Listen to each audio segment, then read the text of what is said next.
Carmen, buenas noches. Hola Iker, buenas madrugadas.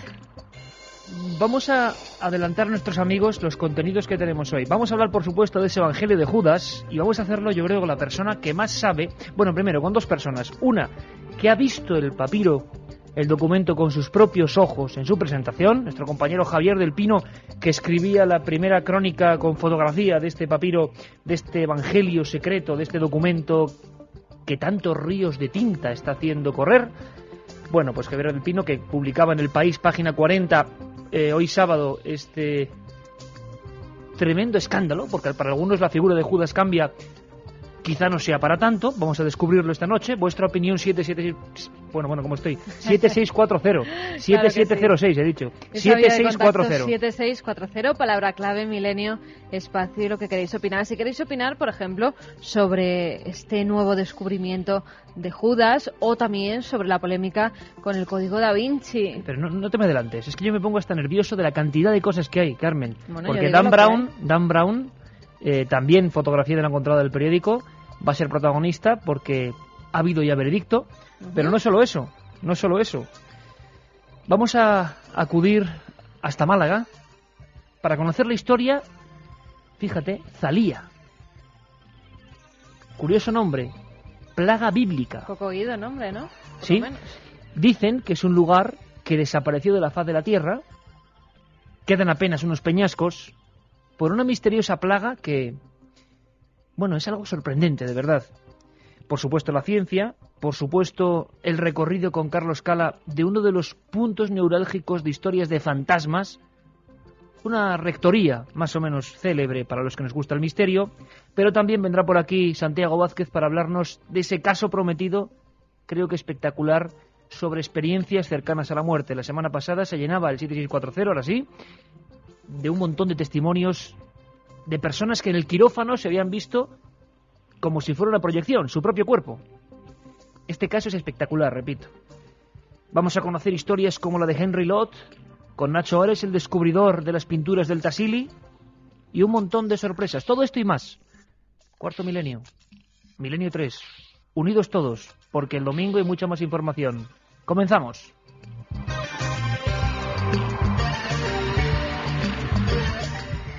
¿Hay algo que nos quieras contar desde el otro lado? Manda un SMS al 7640. Escribe la palabra milenio, espacio, lo que nos quieras contar. Comentaristas de Milenio 3. Siempre al otro lado.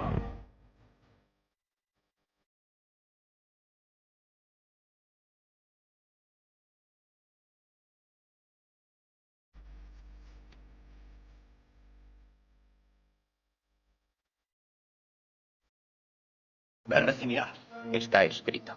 Judas Iscariote fue a traicionar a Jesús ante el sumo sacerdote.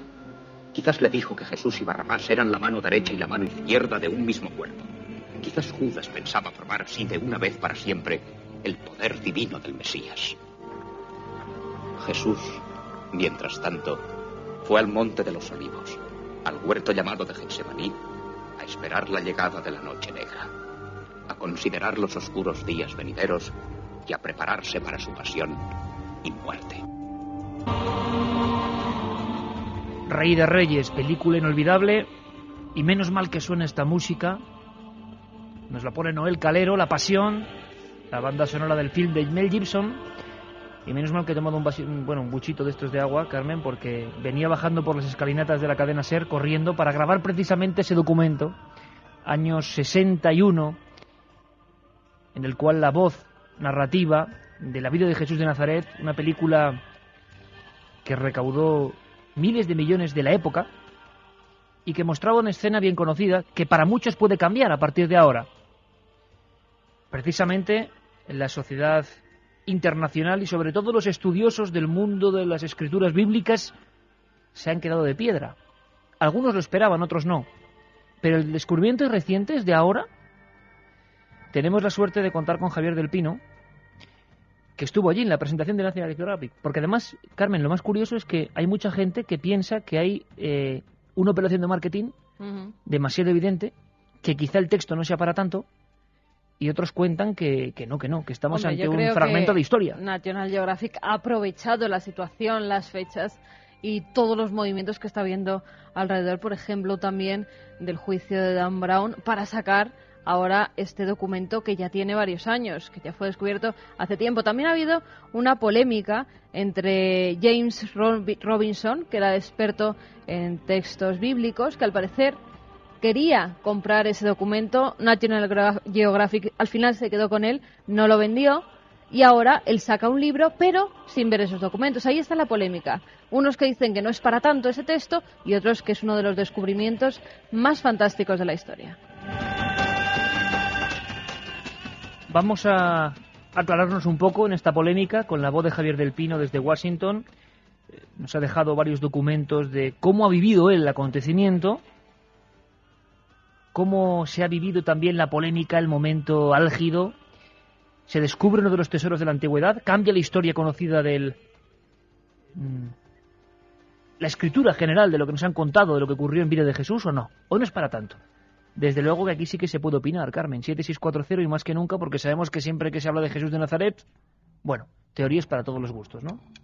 La verdad es que sí, ya hay amigos que nos están escribiendo a esa vía de contacto, al 7640, como Manuel desde Gijón, que dice que si Jesús mandó a Judas que lo entregara, ¿por qué no se entregó él mismo, por ejemplo? Va a haber muchas sorpresas. Escuchamos a Javier del Pino, que como decíamos, quizá el mayor logro es estar frente a ese extraño documento. Yo creo que los que estábamos allí sabíamos que era un momento, si no histórico, sí que fascinante, ¿no? Al poder contemplar por primera vez un papiro, un manuscrito de esta categoría histórica. Al fin y al cabo es un documento que se encontró hace años, pero que ha estado oculto en este circuito de anticuarios hasta que por fin ha aparecido restaurado, traducido, gracias al trabajo de National Geographic. Yo diría que habría unas 30, 40 cámaras de televisión de todo el mundo, periodistas éramos también varias decenas, había muchísimo interés, no sabíamos entonces lógicamente que la noticia sería de esta envergadura y que acabaría como ha acabado, no solamente dentro de los periódicos españoles, sino de hecho el viernes en las portadas de los grandes periódicos americanos, del New York Times, del Washington Post, de Los Angeles Times. 1:16, siempre en vivo, 14,7 grados. Aléjate de los otros y te contaré los misterios del reino. Extractos del Evangelio de Judas, el manuscrito del siglo III, también hay dudas creo en torno a esto, escrito por la secta cainita. Más datos. ¿Cuál es el origen de este papiro? ¿Qué se sabe exactamente de él a día de hoy? Javier del Pino. El origen del manuscrito es muy interesante. Lo encontraron en realidad unos campesinos en una cueva dentro de un arca. De allí, de alguna manera, llegó a manos de anticuarios egipcios que intentaron venderlo a través de este circuito alternativo de los anticuarios. A veces mercado negro también. Hay un libro, de hecho, que se acaba de publicar que se llama El secreto de Judas, que cuenta un poco el periplo de estos manuscritos. Estos anticuarios egipcios, según me contó uno de los historiadores, intentaban venderlo hace 20 años por aproximadamente $10 millones. Luego rebajaron el precio a 3 millones, pero no permitían verificar que era lo que nadie sabía que era este Evangelio según Judas. Cuando vieron que no podían venderlo, metieron este pergamino, este manuscrito que se deshacía, además, si lo tocabas con la mano, lo envolvieron en papeles de periódicos, lo metieron en una caja de zapatos y lo metieron en la caja fuerte de un banco en Nueva York. Años después, de alguna manera, alguien supo que eso existía, alguien intentó comprarlo, hubo un proceso de compra-venta, pero nadie ha desvelado quién pagó a quién, y el manuscrito acabó, como merece, en manos de una fundación suiza, que inmediatamente se puso en contacto con National Geographic, que dispone de los medios y de los contactos con científicos, con historiadores, con restauradores, para poder recomponer todas las piezas y poder haber hecho la traducción como la ha hecho. Obviamente sobra decir que National Geographic puede invertir ese dinero porque luego lo recupera gracias a la venta de derechos de televisión y derechos de un libro que se acaba de publicar. Te veía entre papeles, periódicos, documentos casi legajos tan antiguos como el papiro. Es que han salido noticias a nivel mundial y que vengo llena de todos los teletipos que han salido en todos los medios a nivel internacional. Se trata de 13 planchas de papiro halladas en una tumba, como bien decía Javier del Pino, en una tumba egipcia en los años 70. En ellos lo que se ha podido descifrar hasta el momento, National Geographic tiene toda la traducción que han hecho los expertos, pero hasta el momento lo único que se han dado son algunos fragmentos. Por ejemplo, el ministerio de Jesús en la tierra. Traducen de esas primeras hojas que cuando Jesús apareció en la tierra obró milagros y grandes maravillas para la salvación de la humanidad. y cómo algunos caminaban por la senda del bien, mientras que otros caminaban sobre sus pecados, los 12 discípulos fueron convocados. Él empezó a hablarles de los misterios del más allá y de cómo transcurrirá el final. A menudo no se les aparecía a sus discípulos como él mismo, sino que le llegaron a encontrar entre ellos en forma de niño. Ha puesto la carne de gallina ahora mismo. Le llegaron a encontrar entre ellos en forma de niño. Volvemos a tener reminiscencias de viejos textos apócrifos. Hay que tener en cuenta, aunque luego vamos a hablar con un especialista, catedrático de la Complutense, y creo que la persona en España que más sabe de estos textos, porque muchos los ha publicado él, investigado él, resulta que nos muestran a un Jesús a veces distinto, ni mejor ni peor, distinto, con fragmentos sobre todo de sus años perdidos de los que no sabíamos absolutamente nada. Y volvemos a la polémica de por qué algunos textos fueron perseguidos, prohibidos y quemados y otros no. Unos conformaron la palabra sagrada y divina, aceptada como dogma, y otros se quedaron fuera. Comprobaciones científicas. Luego, ¿te parece, Carmen, que vayamos dando paso a paso a algunas de las traducciones que muchos amigos que quizá no hayan accedido a esta publicación en el país, pues seguro que van a verse muy interesados? Ese artículo lo escribe Javier del Pino, corresponsal de la cadena SER en Estados Unidos, esta noche invitado de excepción, nos habla sobre los últimos rumores, y no rumores, sino comprobaciones también científicas que se han hecho sobre este papel. Porque hay que decir, o este papiro, hay que decir que en esas arenas de Egipto, donde tanto nos queda por descifrar y descubrir, a veces la pata de un animal, una tinaja reventada que hace que el pastor vaya a recuperarla y se encuentre con algo, la casualidad ha hecho que surjan auténticas bibliotecas, como la misteriosa biblioteca gnóstica de Nag Hammadi, por ejemplo. Como los propios, caminando un poco más hacia el este, rollos del Mar Muerto.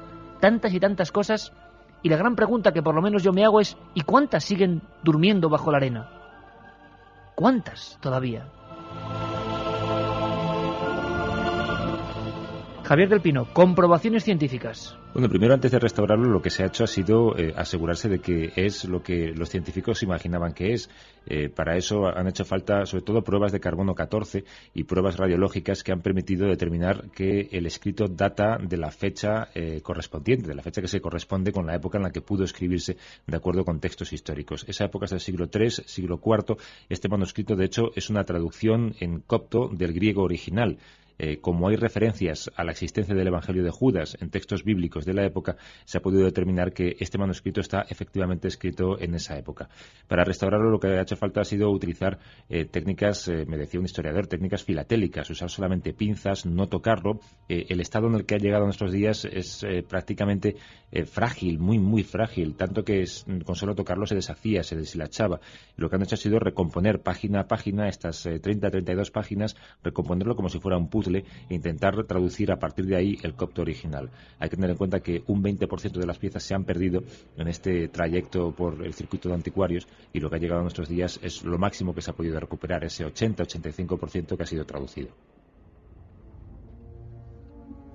26 hojas, vamos a llamarlo así para entendernos todos, que empezaba... Sí, son 13 planchas dobles. Dobles, ajá. El relato secreto de la revelación que Jesús contó en conversación a Judas Iscariote durante una semana, 3 días antes de celebrar el tránsito. La verdad es que no deja de sorprendernos que se conocen todo tipo de evangelios gnósticos o evangelios apócrifos, de Felipe, de Tomás, Dídimo Tomás incluso aparece, es decir, hay mucha documentación al respecto. Algunos, como ese Evangelio secreto de Tomás, todos posteriores, por supuesto, a la vida de Jesús de Nazaret, hablan incluso de poderes en la infancia, que es algo sorprendente, y veo, Carmen, que en el 7640 se acumulan las preguntas. Antes, nuevo fragmento, nunca mejor dicho, de traducción. A mí escuchar todas estas palabras que estamos oyendo y lanzando al espacio con esta música que nos pone Noel es tremendo, ¿eh? Vamos a ver. Judas pregunta por el destino de Adán y por el de la humanidad. Judas le dice a Jesús cuánto vivirá el ser humano y Jesús le contesta: ¿por qué te preocupas por eso? Cuando Adán y su generación ha vivido eternamente allí donde ha recibido su reino con su Señor. Judas entonces le contesta al Señor: llega a morir el espíritu humano, y Jesús le dice: eso es por lo que Dios ordenó a Miguel darle alma a la gente en préstamo para que puedan rendir servicio. Sin embargo, el gran Dios ordenó a Gabriel otorgar almas a la gran generación sin Señor que las dirija. Eso es el espíritu y el alma. Por tanto, el resto de las almas, y ahí se corta la traducción. Cuando decimos que la realidad supera cualquier ficción, a veces nos quedamos cortos, ¿eh? Que en pleno, no es casual desde luego, que en pleno momento álgido de revisión histórica, en estas fechas ni más ni menos, pues surja este hallazgo, o por lo menos se haga público, porque, repetimos, este papiro es de hace 30 años. Se descubre en 1978, Iker. Lo que pasa, que es por lo que ha habido mucha polémica, es porque National Geographic lo saca justamente en este momento, aprovechando la ocasión en la que la figura de Jesús es de una gran relevancia por todo lo que está pasando, por todas las polémicas que hay en torno a su descendencia, con esa novela, con el Código da Vinci, con las anteriores publicaciones que hubo, como por ejemplo el de la Sagrada Sangre, el Sagrado Grial, que es el juicio por el que se ha celebrado contra Dan Brown por presunto plagio de Dan Brown hacia esos autores. Entonces, y dadas las fechas en las que nos encontramos, National Geographic ha decidido soltar la noticia en este preciso momento, cuando se dice que ya las traducciones llevaban hechas pues unos meses. Y ahora te pregunto, ¿eso es malo o bueno? A mí me parece bien que aprovechen la oportunidad. Bien, muy interesante opinión, porque también quiero saber qué dice la gente, porque hay mucha polémica. ¿Queréis saber la polémica? Pero no porque la cuente un sabio, la cuente alguien que lee y coge un fragmento, no, sino porque estaba allí. Javier del Pino, polémica. Es muy complicado, hay de todo tipo. Yo los que entrevisté en la serie de National Geographic, lógicamente estaban fascinados por haber podido asistir lo que para ellos es posiblemente uno de los momentos clave de su historial académico, ¿no? Poder tener delante de sí un evangelio perdido, un evangelio que solamente había figurado como referencia en otros escritos, pero de cuya existencia nunca existía ninguna prueba fehaciente hasta ahora, ¿no? Hasta esta semana. Otra cosa es los teólogos. Había varios teólogos, algunos un poco más escépticos, otros un poco más fascinados por el contenido de este manuscrito. Lo que dicen los teólogos es que, al fin y al cabo, este manuscrito está escrito por lo que el cristianismo considera un grupo de herejes, unas personas, los gnósticos, que alababan a los villanos de la historia cristiana, por decirlo de alguna manera. ¿Cuál es el valor? Eso dependerá del paso del tiempo. Hay que tener en cuenta también que los evangelios no los escriben los protagonistas, los escriben seguidores de los protagonistas que cuentan lo que la leyenda cuenta sobre los protagonistas. No pasa solamente con este evangelio de Judas, pasa con los 4 conocidos y con otros que han ido apareciendo en las últimas décadas, como el evangelio de María Magdalena, por ejemplo. El valor, no lo sé. Hay que ver también lo que se dirá en las iglesias, hay que ver qué puede decir el Vaticano. Quizá lo más seguro que haga el Vaticano es no pronunciarse para evitar dar demasiada referencia a estos textos que, al fin y al cabo, lo que hacen es revisar una figura históricamente mala, la figura del gran villano de la historia bíblica que es Judas. Hay otros teólogos, había uno de hecho allí vestido con sotana, el reverendo Daniel Senior, que decía que es que sí que había que revisar la Biblia, al fin y al cabo sí que había que revisar la lectura del Nuevo Testamento, porque la aportación de este nuevo escrito del Evangelio de Judas permitía hacer o realizar un perfil diferente del que hemos conocido hasta ahora de Judas. Lo que Judas hizo no era una traición, según este texto, sino un encargo de Jesucristo. Milenio 3, con Iker Jiménez y todo su equipo. Manda un SMS al 7640. Escribe la palabra milenio, espacio y lo que nos quieras contar. Comentaristas de Milenio 3. Sabemos que siempre hay alguien al otro lado.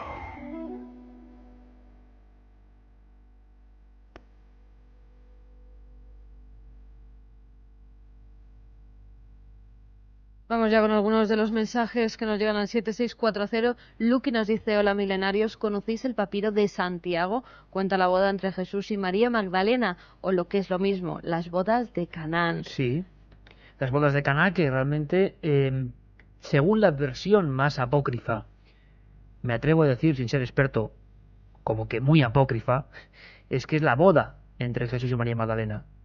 Yo nunca me mojo porque mi misión es dar mi opinión aquí y utilizar el micrófono para decir lo que pienso y poder condicionar. Ahora, si me lo pedís, ya que estamos en una noche muy especial, yo os digo que yo no me lo creo. No me lo creo, me parece tan cogido con hilos, con alfileres, tan pretencioso y tan a la moda de tantas y tantas historias código vincianas, que haya cosas extrañas, sí, pero hasta ese punto, es decir, no me parece que las ausencias de información sean para generar otra teoría. Las bodas de Caná, donde Jesús convierte el agua en vino y hace diversos milagros, la boda entre ambos. Hombre, habría mucha más información, muchos más documentos. Cada día nos sorprende más la verdadera historia de Jesús y lo que puede quedar por salir, nos dice José desde Ontinyent. ¿Podría este evangelio de Judas molestar a la Iglesia como el evangelio de Tomás hallado en el Mar Muerto? Eso se lo vamos a preguntar, si os parece, a Antonio Piñero, que es catedrático, dentro de unos minutos estará por aquí, de Filología Griega de la Complutense, catedrático, repito, especialidad en lengua y literatura de cristianismo primitivo, y que ha publicado personalmente con un grupo de investigación de españoles y personas de otros países varios de estos documentos. Creo que es un testimonio excepcional y él nos podrá responder mucho mejor. Mucha importancia se le da a ese evangelio, pero en la propia Biblia aparece Jesús diciéndole: anda y ve a hacer lo que has de hacer. Nada nuevo, por tanto. Hola Iker, soy José Antonio de Sevilla. ¿Habría algún documento escrito por el propio Jesucristo? Que se sepa, no. Lo que hay más próximo, hombre, siempre se ha hablado, hay muchas teorías, ¿no? El documento Q como fuente inicial, tenemos ese libro que recuperó hace poco Círculo de Lectores de César Vidal, ese libro que hay que decir, además ahora César ha sacado otro libro sobre Jesús y los documentos del Mar Muerto, libros muy importantes, muy bien estudiados, muy bien hechos, y que hablan de un material primigenio, pero nunca palabras de Jesús, sino lo que se pudo basar su doctrina. Lo más próximo a palabras de Jesús, lo contamos en su día, pero veo que hay que hacer un especial de nuevo, son los llamados logiones, más de 140 frases que supuestamente son de boca de Jesús. Vamos a ver, pertenecen a esa parte heterodoxa de la historia, ¿no? Estoy totalmente de acuerdo. La de manuscritos y documentos que habrá enterrados todavía bajo las arenas cambiarían el rumbo del mundo, nos dice Gonzalo desde Peñíscola. Yo también lo creo. El asunto del Evangelio de Judas se ha comentado y estudiado desde hace años y se plasmaba en la novela y película La última tentación de Cristo, nos apunta Luis. Quizá fuera Pedro el que le fuera a entregar. Viendo la historia de la Iglesia es para pensarlo. Veremos si la Iglesia prohíbe leerlo, como hace siempre. No sé, vamos a preguntar muchas cosas, pero siempre esa división, Carmen, importante. Vamos a ver, que aquí no estamos, y además nosotros especialmente somos respetuosos con todas las ideas de donde vengan para debatirlas aquí en vuestro foro, en Milenio 3. Pero ¿qué ocurre? Que las sensaciones que últimamente se están, no sé si decir promocionando, o por lo menos sí poniendo en claro, una serie de documentos que hablan de una división que en el fondo es el origen de todos los textos últimamente que han tenido gran éxito y nos alegramos, como el Código da Vinci. La división entre la escuela o mano de Pedro, la iglesia más oficial, sobre esta piedra edificada de tu iglesia, esta cuestión más ortodoxa, más de cumplir unas reglas, y esa otra iglesia olvidada, ese otro cristianismo que acabó sepultado, que yo creo que por ello no hay que interpretar por lógica, porque parece que el ser humano es así, que lo que fue olvidado es que tiene que ser mejor. No, distinto, de Juan, del Bautista. Toda una tradición que habla de Juan el Bautista como auténtico maestro del propio Jesús. Bueno, pues esa división, la verdad es que todos estos documentos no hacen más que acrecentar dos posiciones muy distintas, ¿no? Como interesado en textos bíblicos y musulmán, creo que es menester que den luz sobre estos textos de Abraham y que pase lo que pase. César desde Zaragoza, si en Jesús dice está escrito que, ¿qué sentido tiene decir que Judas fue un traidor? Supongo que habría que saber quién ha escrito. Bueno, vamos a leer ahora, si te parece. Hay muchísimos mensajes, 7640, palabra clave de milenio. Esta noche es de participación total como todos los viernes y todos los sábados, pero esta muy especialmente porque sabemos que esto llega, que esto forma parte de nuestro acervo cultural, de nuestro código genético más ancestral. Con un personaje tan maravilloso, tan grande en su perspectiva como Jesús, que todavía tiene tantos lados oscuros, ¿no? Vamos a acabar con Javier del Pino. Agradecemos de verdad a nuestro compañero la deferencia que ha tenido, pues, de darnos todos los datos, incluso la polémica que ahora mismo, a la 1:33, existe entre diferentes estudiosos por lo que llaman excesiva comercialización, marketing. Lo decías antes, Carmen, eso para mí, lo decías tú, es bueno, para otros no tan bueno. No, a mí no me parece malo. Vamos a ver qué dice Javier del Pino. Sí, National Geographic es una institución digna de elogio, lógicamente no solamente una institución altruista, también tiene sus intenciones comerciales, sobre decirlo. Ellos, coincidiendo con la publicación de este escrito, con la restauración de este escrito, también publican varios libros, hacen una muestra, emiten un programa de televisión, si es que nos ha metido ya este fin de semana con todo este documental, venden los derechos, sacan vídeos, sacan libros, hacen muestras, sacan fundamentalmente dinero, pero es la única manera de poder invertir tanto dinero como hace falta en un proceso en el que han tenido que participar muchas personas a las que ha habido que pagar por su trabajo. Pero si los resultados son estos, poder recuperar un texto inédito hasta ahora y poder abrir un debate nuevo en todo el campo de la teología, bienvenido sea la ganancia comercial.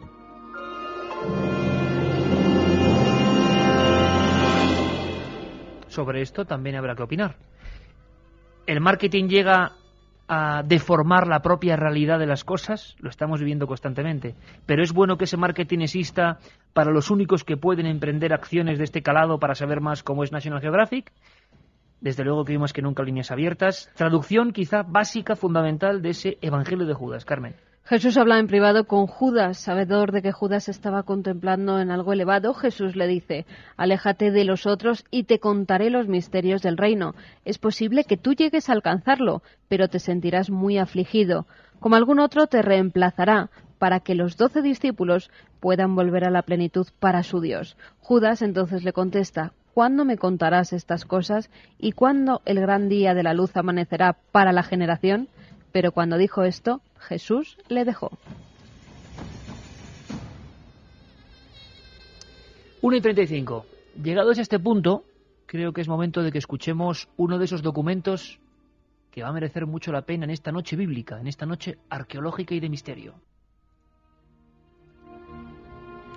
A veces es bonito que pasen estas cosas porque nos devuelve el romanticismo de siglos ya pasados, de investigadores, de exploradores, de personas que con lupa, casi con microscopio, examinan viejos textos buscando un sentido para historias que quizá no nos han contado bien. Y yo siento franca admiración por estos investigadores. A veces lo más cercano, nos fijamos en National Geographic, en grandes campañas que están genial, que están muy bien, ¿no? Cada uno tendrá su opinión personal, pero nos olvidamos a veces, como ocurre por ejemplo en las excavaciones de Luxor, muy cerca de donde ocurrieron los hallazgos de documentos como este, de que hay muchos españoles. Proyectos arqueológicos fabulosos. Incluso hay proyectos de investigación científica, real, teológica y filológica del lenguaje que están acometiéndose ahora. Antonio Piñero, por ejemplo, repito, catedrático de Filología Griega de la Complutense, especializado en lengua y literatura de cristianismo primitivo, fue catedrático de Teología Neotestamentaria, es decir, una de las personas que, por ejemplo, ha publicado esos textos encontrados bajo las arenas del desierto que han generado tantas novelas. Pues él los ha tenido en la cara, o sea, él los ha tenido examinándolos durante mucho tiempo, analizándolos, comentándolos. Creo que su visión, creo que su opinión, para las propias preguntas que hacen los oyentes sobre este hallazgo, van a ser esenciales.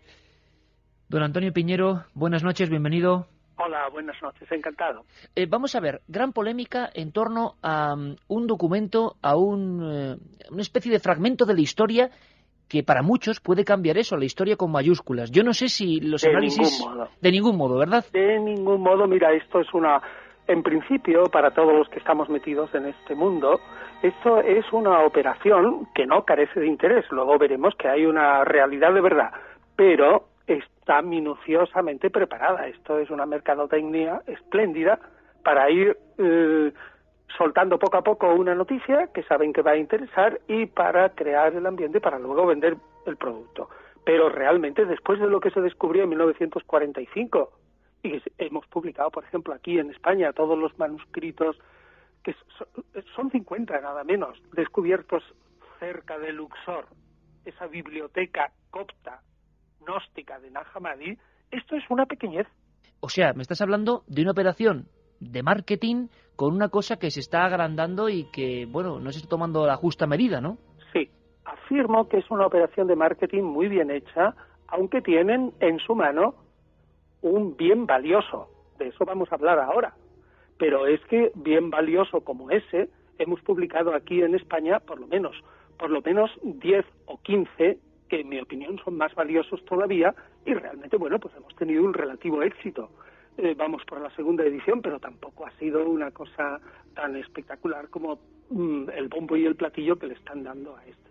Yo creo que lo que ha llamado la atención es precisamente la figura de Judas, pero creo que está totalmente injustificado el decir, o por lo menos yo lo he leído en la prensa, el decir, bueno, pues aquí ahora la Iglesia empieza a temblar, hay grupos que se están planteando problemas fundamentales, ciertos eruditos también están temerosos, etcétera. A mí me parece que eso es totalmente exagerado. Oye, Antonio, ¿y es casual que sea precisamente ahora, en un momento en el cual, y tú lo sabes bien, todos los asuntos que conciernen a la historia más heterodoxa o cercana a Jesús se está contemplando de otra forma después de varios bestsellers importantes? Está a punto de salir la película y de repente National Geographic anuncia que va a haber un documental importante. Este manuscrito cambia la historia de Judas, ni más ni menos. ¿Es casual o no? No lo es. Y yo creo que tú apuntas porque sabes perfectamente que no lo es. Esto está descubierto hace más de 30 años y me consta, porque yo estoy metido, ya te digo, en este asunto, que se lo han dado hace bastantes años a un famoso papirólogo y coptólogo suizo que es Rodolfo Kasser, pero lo sacan ahora porque es mucho más conveniente. Yo creo que tú lo has apuntado muy bien. ¿Qué podemos saber con absoluta luz y taquígrafos, Antonio, de ese documento? ¿Qué es ese documento exactamente? Para la gente, por ejemplo, que se acopla ahora mismo, ¿por qué es tan supuestamente importante lo que dice? Primero, yo tengo que ser prudente porque no he leído como nadie.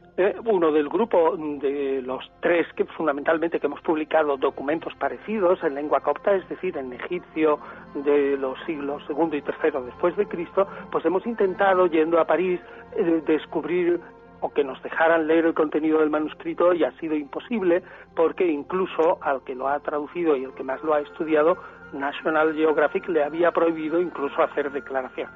Entonces, lo primero que yo tengo que decir es que tengo que ser prudente. Yo no he leído nada más que los fragmentos, por ejemplo, que publica hoy el periódico El País en la página 50. Ahora, a mí, como a algunos que estamos metidos aquí en este ajo, me parece que son bastante significativos estos fragmentos, y dentro de la prudencia, hasta que se publique el documento entero, que son aproximadamente 26 páginas con muchos huecos, se publique el texto copto, una traducción al lado, un aparato crítico con algunas palabras que seguro que habrá que interpretar, etcétera, etcétera, no podremos dar, digamos, una opinión definitiva. Sería contrario a la prudencia más elemental científica. Ciertamente estamos delante de un evangelio apócrifo, es decir, no admitido por la Iglesia, bastante tardío, probablemente griego en su origen, probablemente de finales del siglo II, y que necesita aproximadamente unos 100 años o algo así para que se difunda por el mundo de la antigüedad, que es un poquito más lento que el nuestro, y que, en mi opinión, por el tipo de letra, hay una foto en El País. Justamente, sí, lo que te puedo decir, entre paréntesis, es que la foto es de la página final. Se ve claramente porque al final está lo que se llama el explicit, o sea, el end, aquí se acabó, ¿no? Y dice Evangelio de Judas. Bueno, pues yo creo que este es un manuscrito del siglo IV, que está escrito con una letra típica del siglo IV, y que solamente es importante porque todavía no conocíamos, digamos, ningún texto a propósito de este personaje tan controvertido que es Judas. Llama tanto la atención, Antonio, que se está publicando que Judas no traicionó a Jesús y tantas otras cosas que imagino que yo no sé si sacan de contexto o no, periodísticamente. Podríamos aclararlo, ¿no? Yo creo que sí. Estamos ante un evangelio gnóstico. Gnóstico quiere decir que pertenece a una rama muy importante del cristianismo del siglo II, en el que hay una serie de personas que se creen conocedores, es decir, son de una raza especial que a ellos se les ha hecho una revelación especial que a los demás no. Esa raza cree que el hombre está dividido para estas personas en tres partes, en cuerpo, alma y espíritu. Espíritu es la parte superior, y esa parte es técnicamente consustancial, es decir, tiene la misma sustancia o esencia que la divinidad. Pues bien, esa gente son los únicos que son capaces de recibir una revelación. Esa revelación la hace el revelador. ¿Quién es el revelador? Una entidad divina. Esa entidad divina es Jesús, el cual adopta un cuerpo que es aparente, solamente aparente, y circula por el mundo, enviado por la divinidad, que le da mucha pena del ser humano, y circula por el mundo revelando que hay unos cuantos que deben abrirse a su origen divino y aceptar la semilla divina que tienen y volver al sitio de donde han nacido, es decir, hacia el cielo. Pues bien, ese revelador que baja, que en concreto es Jesús, cuando baja, engaña así de claro al Dios del Antiguo Testamento. Y de la gente, este hombre está loco lo que está diciendo. No. En el siglo II se pensaba, en estos círculos, que había un Dios súper alejado, súper trascendente, lejos, y ese era el verdadero Dios. Pero para que no se manchara las manos, por decirlo así, con la creación del universo, esta se hace por medio de un agente de este Dios que en terminología científica se llama demiurgo, es decir, artesano. Pues bien, estos gnósticos afirman así claramente que ese artesano divino es nada menos que Yahvé. A quien los judíos, ignorantes, y algunos cristianos ignorantes también, creen el supremo Dios. Pero lo grave es que este Yahvé es un poco tonto, así lo dicen los textos, y se cree que él es el Dios supremo. Pues bien, el revelador, que es Jesús, desciende desde arriba, baja, y estoy explicando la atmósfera de este mismo evangelio, tal como yo la deduzco por lo que he leído de los textos presentados hoy. Pues bien, baja Jesús, engaña a este Dios secundario, llamémosle así, Yahvé, y anda por la tierra. Al andar por la tierra está revelando. Entonces, el Dios del Antiguo Testamento, como revela una cosa que es un poco distinta, pues se fastidia, y sus ángeles o gobernantes se fastidian también. Y sobre todo Satanás, que está coaligado con ellos. Pues bien, ¿qué es lo que hace Judas?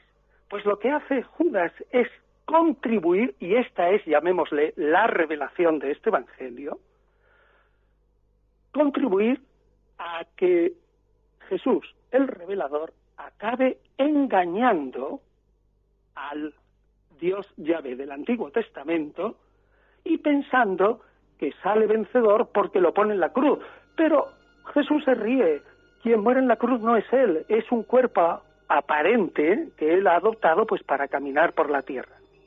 Entonces, la manera de revisar o el revisionismo de este Judas consiste en decir, señores, nosotros tenemos la verdadera revelación, y que consiste en que Judas aceptó el papel aparentemente malo de traicionar a Jesús a los tontos de los judíos, así lo dicen los textos, yo no añado nada, para que se cargaran a este revelador que por fin aparentemente muere y sube al cielo, aunque instaura en la tierra un periodo de ulterior revelación que corresponde a la resurrección de su cuerpo.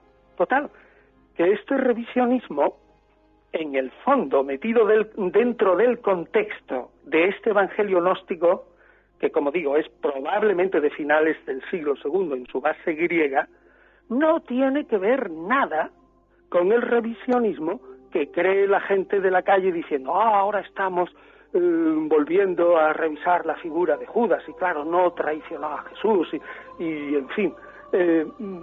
Como siempre sacado de contexto, ¿no, Antonio? Es un contexto totalmente distinto. Es decir, este evangelio está metido dentro de una rama del cristianismo. Pero es que el texto del evangelio de Judas es de otro ambiente totalmente distinto. Y claro, simplemente lo que hace Judas es asumir un papel apariencial malo para engañar a ese Dios secundario y lograr que realmente el revelador se salga con la suya, es decir, engañar al malo y seguir revelando a los buenos. Pues bien, a lo largo de la historia, dice el texto, como no te van a entender, bueno, pues te tacharán de traidor, pero en realidad lo que has hecho es cumplir el plan divino.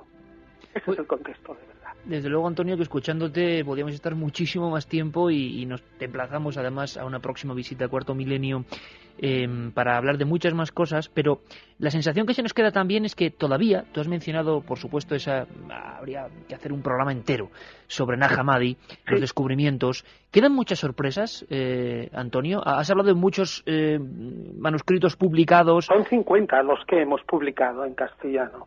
¿Y quedan grandes sorpresas, digamos, tan impactantes como estas? Da la sensación de que hay una información que, bueno, por supuesto, no traspasa los círculos de especialistas, como es tu caso, y que si fueran tratados con el marketing de esta última operación, pues serían tan sorprendentes o más que esto último. Hombre, algunas cosas sí se han utilizado. Por ejemplo, el famoso pasaje del Evangelio de Felipe en el que dice que Jesús besaba en la boca a María Magdalena, y que está en la base de toda esa interpretación, no solamente del enigma sagrado, sino del Código da Vinci. Eso sí se ha explotado.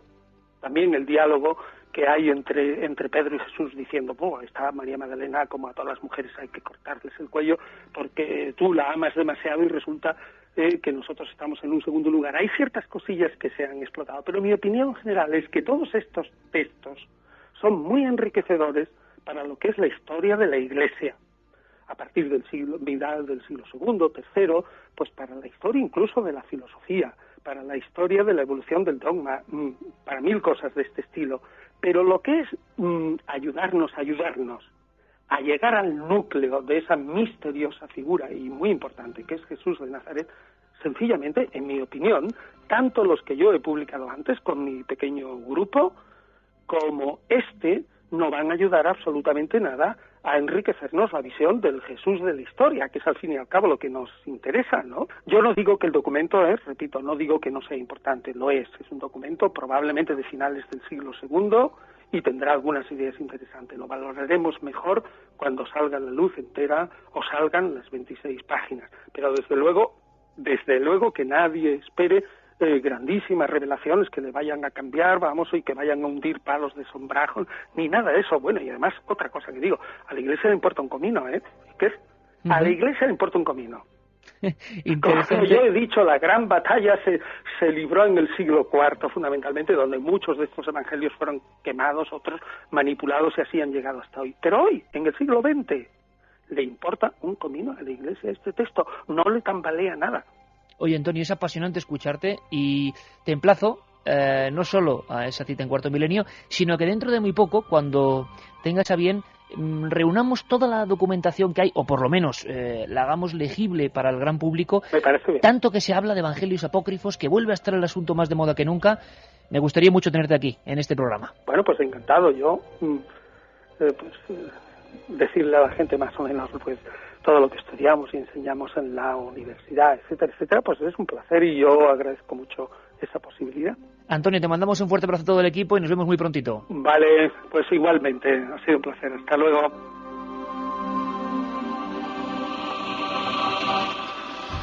Milenio 3, con Iker Jiménez y todo su equipo.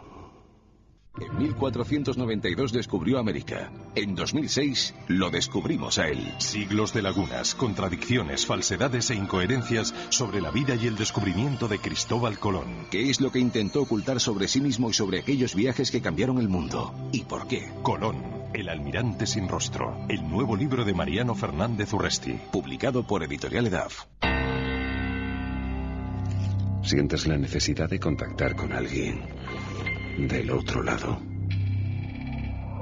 Milenio 3, Cadena Ser.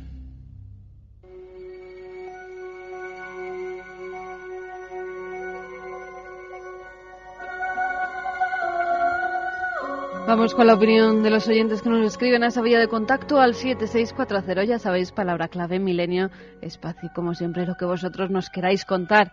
Yo como católico me molesta que se comercialice, y más cuando hay personas que critican a nuestra religión, nos dice Gustavo.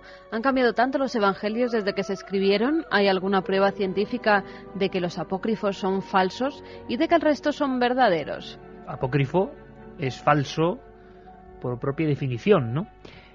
Fueron considerados, sobre todo a partir del siglo III, con esa división radical por diferentes criterios y partes de los textos quedaron fuera. También es cierto, al César lo que es del César, que la mayoría de apócrifos son más lejanos en el tiempo. Hay mucha discusión, ¿no? Parece que los canónicos o los oficialmente aceptados, los hechos por los 4 reporteros, eran más cercanos a la vida de Jesús. Pero como decía antes un oyente, pues no hay ninguna palabra de Jesús así directamente tomada al vuelo, ¿no? Miguel desde Barco de Valdorras nos dice: Judas traidor, ¿qué pasaría si no lo traicionara? Judas jugó uno de los papeles más importantes del cristianismo, más que Pedro. No sé qué creer exactamente, pero aunque falte documentación, algo dentro de mí dice que hay algo verdaderamente grande detrás. ¿O es solo un deseo? Hola, me llamo Mercedes y soy de Murcia y quiero preguntaros si el Papa se ha pronunciado sobre este tema. Pues que de sepamos, momento no. por el momento no. Sí que es cierto que en casi todos los países algún miembro de la Iglesia se ha pronunciado. Por ejemplo, en Estados Unidos, el padre Thomas Oedin, que es de la Comisión Bíblica Papal, dice que es un texto interesante, pero que tampoco es nada sensacional y que no aporta nuevas evidencias sobre Judas o sobre la muerte de Jesús en la cruz. Esto recuerda a la célebre película que alguna vez hemos recordado aquí en Milenio, de Estigmata, de esos sacerdotes para la congregación de la causa de los santos que investigan y se pasan fragmentos de un documento antiquísimo, la eterna historia, ¿no?, que podría poner en tela de juicio todo lo conocido oficialmente. A veces los árboles no nos dejan ver el bosque. El marketing no debe tergiversar la verdad. Saludos desde Peñarroya, milenarios. A ver si luego pasa, Carmen, como ha pasado en otras ocasiones, que tanto, y como pasa el como robot con la pirámide, y voy a decir por exactamente ejemplo. lo mismo, y luego entra el robot en la pirámide y se ve un hueco negro. Hombre, pero aquí el hueco negro, yo ya he visto algunas traducciones de algunos de esos fragmentos y la verdad son interesantes. O sea hay que ver. Ese hueco no sería tan negro, en mi humilde opinión. Si en esa época no dejaban a las mujeres asistir a ninguna ejecución, ¿por qué había tantas en la de Jesús? Hola, milenarios, soy María José de Paiporta, en Valencia. Quería saber si es cierto que Jesús tuvo hermanos, como así se dice en algunos documentos. Un saludo al equipo. 2 cosas, esta amiga de Paiporta, lugar con reminiscencias de misterio. Los Ángeles. Los Ángeles de Paiporta, historia que comenzó a finales de los 80, que en los 90-91 ya habían desaparecido por completo pues todas las informaciones en torno a un grupo que hacía un libro misterioso, y los hermanos de Jesús, pues sí, se ha hablado muchas veces, ¿no?, de esta historia, incluso muchos pintores los han recreado, a los 2 hermanillos jugando, vamos a llamarlo así, y eso será motivo de un especial que es muy interesante, por supuesto. ¿Dónde estuvo Jesús entre los 12 y los 30 años? ¿Es verdad que estuvo en la India?, nos pregunta Karen. Bueno, os invito a que no mañana, porque mañana vamos a hablar de cosas muy, pero muy potentes en Cuarto Milenio a las 11:04, pero sí estamos preparando una serie de elementos. Nos hemos ido a Jerusalén para sacar un montón de historias de lo que está pasando, lo que está ocurriendo en plena ciudad sagrada, documentos, historias, y eso será dentro de 2 semanas, ¿eh? Todos muy atentos, dentro de 2 semanas. Pues nosotros a Jerusalén no vamos a ir, pero sí que vamos a ir, por ejemplo, a Ciudad Real, el 28 de abril, en el Paraninfo de la Universidad. Hay un gran aforo, más de 1.200 personas pueden entrar, Iker, que pidan las entradas en Ser Ciudad Real. Además, en la web, en ikerjimenez.com, pueden encontrar tanto el teléfono de la emisora de allí como un mail para ponerse en contacto con ellos y pedir esas entradas. Guillermo León ya ha acoplado los datos, pero antes de que pases al siguiente destino, te diré que nuestro jovencísimo amigo, Javi Pérez Campos, de Ciudad Real, me daba una sorpresa tremenda enviándome un mail, porque yo le di una serie de pistas sobre sucesos prácticamente al lado o en el mismo sitio donde vamos a hacer el programa, de lo que fue eso antiguamente. Mira que si nos pasa algo en directo. Y venía el chaval asustado, o cibernéticamente asustado, enviándome documentos porque había hablado con guardias de seguridad. Y bueno, creo que puede haber mucha sorpresa en Ciudad Real. 28 de abril, toda la documentación, podéis escribir o ponerse en contacto. Otra fecha para apuntar, con que la emisora. yo me estoy poniendo a régimen solo para esos días. San Sebastián, 5 de mayo, solo para irme de pinchos en San Sebastián. Eso sí que es un el misterio. 5 de mayo en el Palacio Cursal. Aforo para más de 1.900 personas, Iker, y lo mismo, tienen tanto el mail como el teléfono de Ser San Sebastián en ikerjimenez.com. Y no os perdéis lo que viene después de las noticias, porque hablamos ya de ese pueblo con una plaga, asombrosa historia, hablamos de esa abadía que, bueno, como para pasar una noche allí, y hablamos con Santiago Vázquez de ese caso prometido de experiencia cercana a la muerte. 3 historias que os aseguro que merecen mucho la pena. Ahora volvemos, Milenio 3, aquí en la SER. Milenio 3, con Iker Jiménez y todo su equipo.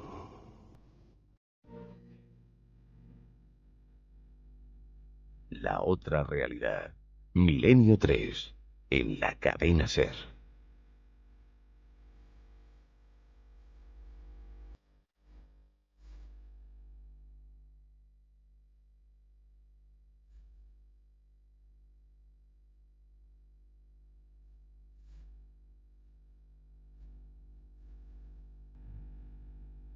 Noel Calero que nos pone esta música de Vangelis, ópera salvaje.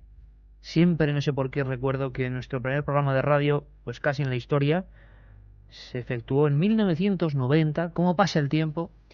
Hace 16 años, junto al compañero Lorenzo Fernández, en una radio de Pueblo de Alcalá de Henares, poníamos esta sintonía para hablar, precisamente, nada es casual, de un tema que nos inquietaba: las experiencias cercanas a la muerte. Y es que ha pasado mucho tiempo, teníamos apenas 16 años, 17, pero nos interesaba, estaba muy en boga, el asunto de personas que se desdoblaban, que tenían la impresión de ver su cuerpo en plena sala de operaciones. La semana pasada, cuando pasó por aquí nuestro compañero Santiago Vázquez, ya conocido de todos, recibimos un sinfín de testimonios a través del 7640 de personas que habían vivido esa experiencia. Una experiencia que se transformó casi en un icono de esta sociedad. Los teóricos hablan de la sensación de vértigo, de la repetición de la propia vida, de un ser luminoso o seres luminosos que a veces dicen no es tu hora, o hablan o dan algún mensaje, de la visión de escenas que son muy importantes y de un regreso brusco en el cual volvemos a ver nuestro cuerpo tirado en una carretera, entre los hierros de un coche. Por cierto, ahora que se acerca una semana de mucha conducción, por favor, muchísimo cuidado. No queremos que nadie vuelva a ser víctima de estas experiencias. Y en estados de coma o de muerte aparente se veían cosas. Santiago nos prometía una historia personal, una investigación, y enseguida le damos la bienvenida. Manda un SMS al 7640. Escribe la palabra milenio, espacio y lo que nos quieras contar. Comentaristas de Milenio 3. Sabemos que siempre hay alguien al otro lado. La semana pasada dejábamos varias preguntas en el aire de uno de los temas que estoy convencido que más impactan a la gente, porque a cualquiera puede ocurrirnos, y sobre todo cualquiera hemos leído o tenemos testimonios cercanos de gente que lo ha vivido, experiencias cercanas a la muerte. Para resumir, estábamos hablando, si os lo perdisteis hace 7 días, como siempre con don Santiago Vázquez. Santiago, buenas noches, amigo. Buenas noches, sí, que buenas noches. Siempre con la palabra, la cita precisa, el documento. Hablábamos, Santiago, de una encuesta Gallup a nivel universal. Más de 200 millones de personas habían asegurado sentir algo parecido o tener conocimiento de estas experiencias, ¿no? Así es. 275 millones de personas en todo el mundo. Año 1986. Tremendo. Este fenómeno se universalizó con las experiencias de Raymond Moody, personas que en situación traumática afirmaban que habían salido de su cuerpo, habían visto una luz grandiosa, una sensación de bondad tremenda, incluso no querer volver, y es más, la revisión de su propia vida. Llegados a este punto, tal y como lo analizamos, Santiago, nos quedamos con la parte, vamos a decir, más oscura, pero que siempre está ahí como para advertirnos, ¿no? No todas las experiencias son tan bondadosas.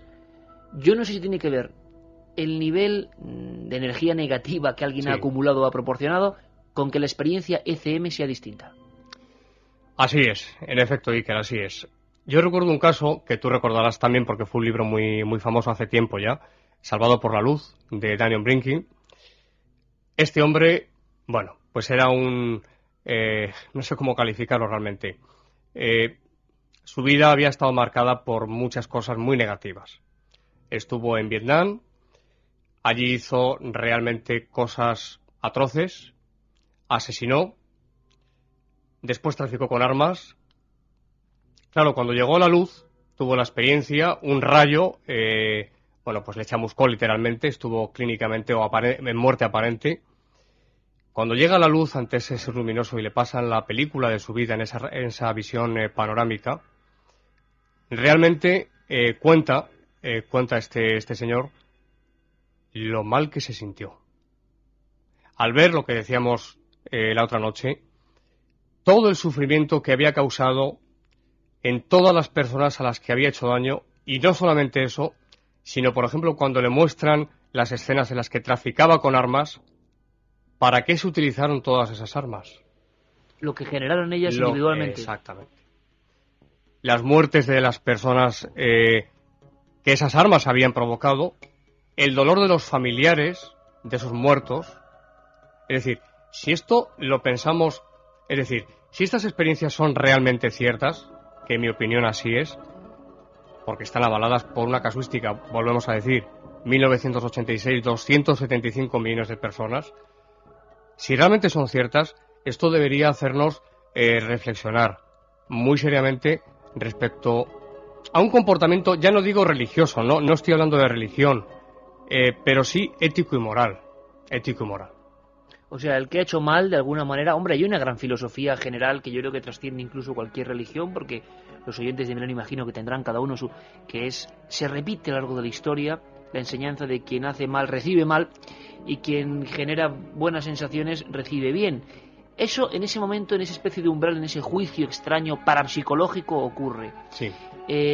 Un día nos prometiste que nos ibas a hablar también de gente que desprecia la vida, los suicidas, como elementos. Lo haremos en próximas semanas, Santiago, porque imagino que también hay algo de eso, ¿no? Es decir, sí, el que no ha obrado consecuentemente con el regalo que es vivir. Las personas decíamos que volvían bruscamente en ocasiones, que tenían un aprendizaje tremendo, imagino. El espacio y tiempo se deforma, uno ve su propia vida en espacios que, sin embargo, luego en nuestro tiempo real y humano es corto. 22 minutos hablabas y nos traías también un caso personal que quizá te acercó mucho más a todos esos elementos que estamos hablando, ¿no? Así es. Se trata de un piloto comercial en España. Voy a resumirlo. Una noche después de una despedida de soltero, pues claro, había bebido más de la cuenta, y en la A6, en la autopista de La Coruña, tiene un aparatoso accidente, terrible accidente. El coche queda hecho un amasijo de hierros y él automáticamente se ve fuera. Ve todo el escenario, ve cómo se acercan al cabo de poco tiempo policías, ambulancias, etcétera, e inmediatamente se ve empujado a través de un túnel, cosa que es una constante en estas experiencias, como sabes. Bien, se desplazó por ese túnel. ¿Siente vértigo en ese momento, Santiago? ¿Han descrito algo de la sensación corpórea que uno tiene? Hay algunos testigos que sí que hablan precisamente de esa palabra, de vértigo, pero no es un vértigo desagradable. Es una sensación de tal velocidad, comentan los testigos, que sí que puede llegar a producir en ese cuerpo sutil, por llamarlo de alguna forma, sí que puede llegar a producir una sensación de un vértigo, por la velocidad que tienen, porque no van caminando, sino que van desplazándose, van como flotando, atraídos por esa luz.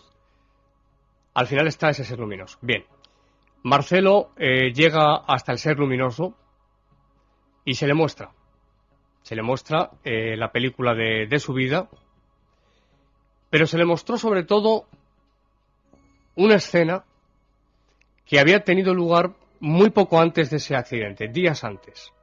Como he dicho, era piloto y es piloto comercial. Había estado en Santiago de Compostela, en la Catedral de Santiago, en un viaje de línea.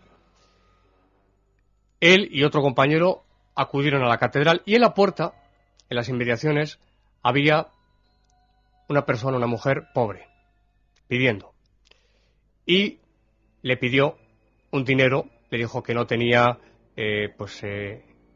dinero para comer, que tenía familia, y entonces él todo esto lo vio después, lo estaba viendo en la visión panorámica, es decir, el ser le mostró esa escena.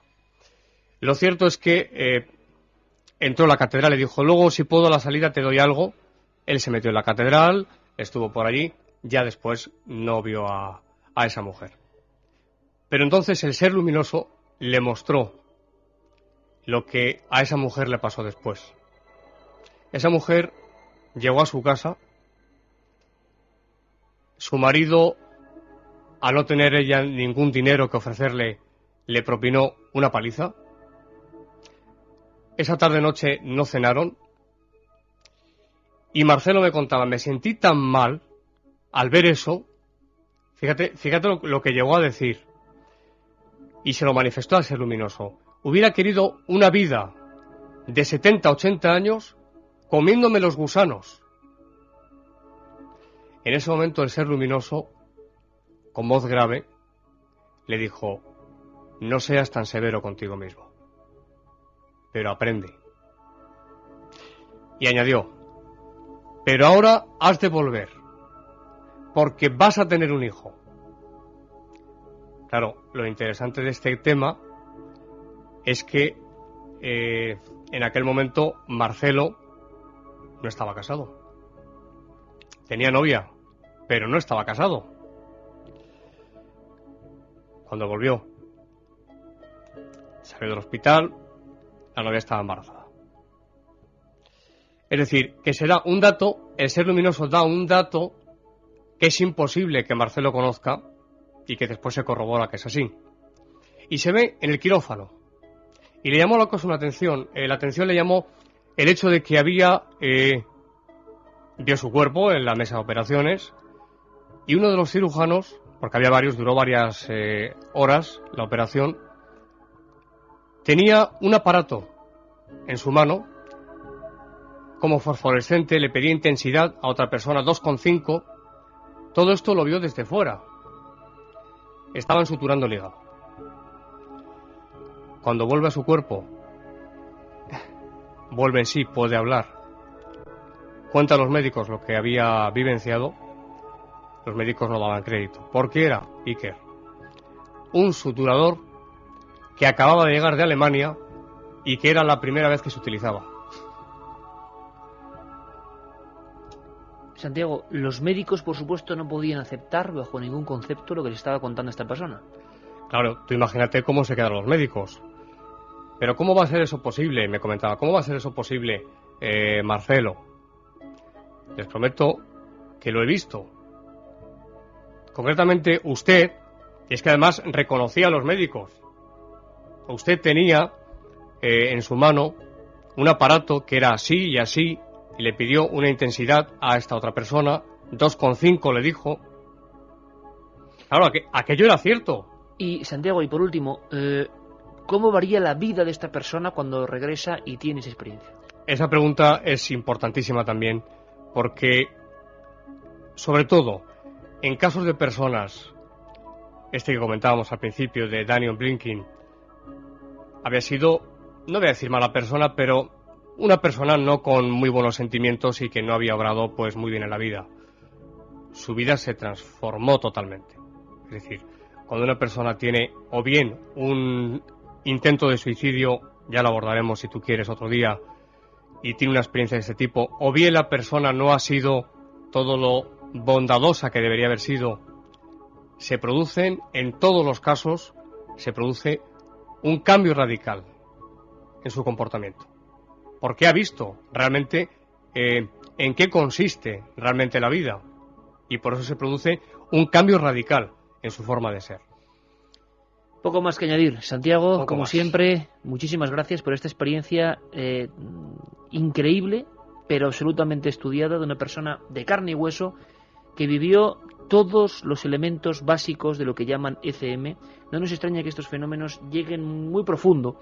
La tristeza es que mucha gente tiene que cambiar su conducta en la vida por una experiencia tan límite, ¿no? Ojalá hubiera otros elementos para darnos cuenta de que a veces hay que dar un giro radical a nuestro comportamiento, ¿no? Pero bueno, estoy seguro que también, fíjate, todo esto es mágico, Santiago, porque cuántos miles de amigos esta noche han interpretado de forma muy especial estas palabras tuyas. La cadena continúa. La cadena continúa. Espero que así haya sido, Iker. Un abrazo fuerte, Santiago. Gracias.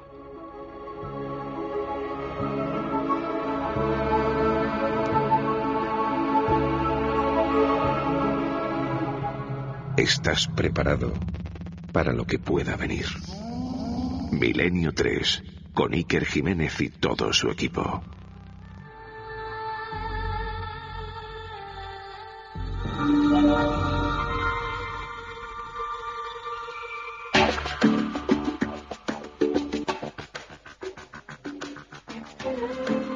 Y con esta música aventurera despedimos, gracias Santiago, a nuestro compañero. Bueno, foto de contraportada también en El País hoy, la absolución de Dan Brown, dentro de una limusina, impecablemente trajeado, sonrisa de quien ha ganado miles de millones de pesetas y encima 360 millones de euros se calcula. Eso es lo que han dicho. Luego ya lo que será. Y encima ha ganado algo más que dinero. Pues sí, no hay plagio en el Código Da Vinci. Dan Brown, el autor del bestseller El Código Da Vinci, ha quedado libre de todo cargo tras el fallo del Tribunal de Londres, en el que se asegura que su libro no infringe ningún derecho de autor. Michael Bennett y Richard Leight, autores de La Sagrada Sangre y El Santo Grial, que fue publicado en 1982 por la misma editorial, por Random House, habían demandado a esta misma casa acusando de plagio a Brown.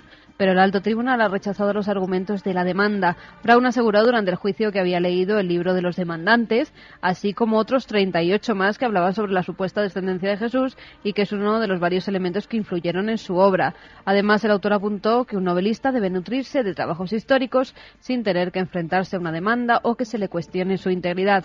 Lo cierto es que con este juicio todos se han beneficiado. Dan Brown, que sigue entre las listas de los más vendidos a nivel mundial, y gracias a la polémica también de Holy Blood and the Holy Grail, que ha subido en los puestos de las listas literarias, pero los demandantes, Iker, les va a doler un poquito porque deberán pagar las costas del juicio, que ascienden a $2 millones. ¿Cómo va a costar un juicio $2 millones?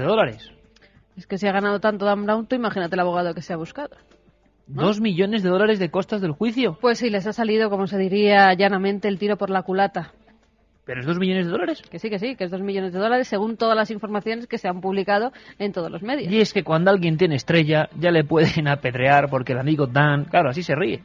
Encima va y les mete el puyazo de $2 millones. Hombre, una cosa es una novela y otra cosa es que hubiera hecho un ensayo con las mismas cosas que los otros autores. A Valiant y Lake, autores de un libro que se va a vender y se está vendiendo ya como rosquillas, el Enigma Sagrado, un poco farragoso, pero bueno, habría que decirles, oiga, que ustedes también sacaron información de Lord of the Rings, ¿o qué? Pues aquí todos somos tontos ahora. Y no solo eso, es más, le tenían que agradecer porque ese libro no vendió casi nada en su tiempo. Y le tendrían que agradecer Bueno. Vendió, pero no tanto como está vendiendo ahora. Ya me gustaría a mí vender como vendió el Enigma Sagrado en su tiempo. Pero no tanto como está vendiendo ahora. No, desde luego. Pero eso me recuerda, lo comentábamos en aquel programa que fue tan querido por todos, ¿no? De plagios, acusaciones de plagio que no eran verdaderas, de escritores y editores enfrentados. Y hay dos casos, por ejemplo, aquel libro que surgió a raíz de Caballo de Troya, Operación Urantia, ni caballos ni troyanos, de Antonio Rivera y Beorlegui, extrañísimo. Pero es que me acuerdo ahora, por ejemplo, de Jesús vivió y murió en Cachemira, muy apto para esta noche, y que Plaza y Janés sacó, fíjate, no me acuerdo ya ni del autor, lo tenemos en casa, pero claro, Jesús y la estafa de Cachemira. O sea, ha habido libros de misterio que han generado secuelas, y las secuelas siempre es puro oportunismo, que también abunda en este mundo. Yo me alegro un montón del éxito de Dan Brown, de lo que está generando, del interés por la historia desconocida y de cualquier libro que venda en los tiempos que corren. Es que es increíble, siempre estamos quejándonos de todo, y yo creo que al revés, que hay que pensar que leer es una actitud valiente hoy en día ya e importantísima. Por cierto, hablando de temas bíblicos, temas de documentos, temas que tienen que ver con Jesús, solo faltaba el concepto resurrección, aunque en este caso hay que emplearlo en una historia mucho más triste, mucho más terrible y hasta mucho más degradante. En un cara dura, vamos. Esta semana un grupo de agentes policiales han detenido en la capital rusa a Grigori Grabovoi, líder de una secta religiosa que se declaraba capaz de resucitar a los niños muertos durante el atentado terrorista en un colegio de Beslan en el 2004. La fiscalía sospecha que Grabovoi se dedicaba a recoger dinero entre los padres de los alumnos muertos y por ello se le acusa de un presunto delito de fraude. Vamos a ver, cambiamos el tercio y nos ponemos un poco más siniestros. En la coyuntura de que hay muchos pueblos, muchas aldeas, muchas historias en la vieja piel de toro que cuentan que se extinguieron sus habitantes, que los animales huyeron, que otros animales mucho más ponzoñosos, peligrosos, diabólicos, como queréis llamarlo, se hicieron dueños de los lugares. Serían plagas dignas de la Biblia. Y es que ya estamos absolutamente bíblicos nosotros con todos estos temas. Hay un reportaje que nos ha sorprendido del compañero Paco Vázquez desde Málaga, porque hay muchos libros. Yo recuerdo un libro que hablaba de tradiciones y leyendas de pueblos deshabitados en la provincia de Burgos. Bueno, ahí tendríamos al celebérrimo Ochate con sus polémicas epidemias, que si fueron así, no fueron así, fueron en las fechas, fueron solo una, fueron 3, fueron más, no fueron ninguna. Tumbas de gente muy pequeña rodeando el pueblo, supuestas pestes, cólera. Hace bien poco hablábamos de las epidemias, de la guadaña, del traje negro, de la hoz oxidada cortando vidas.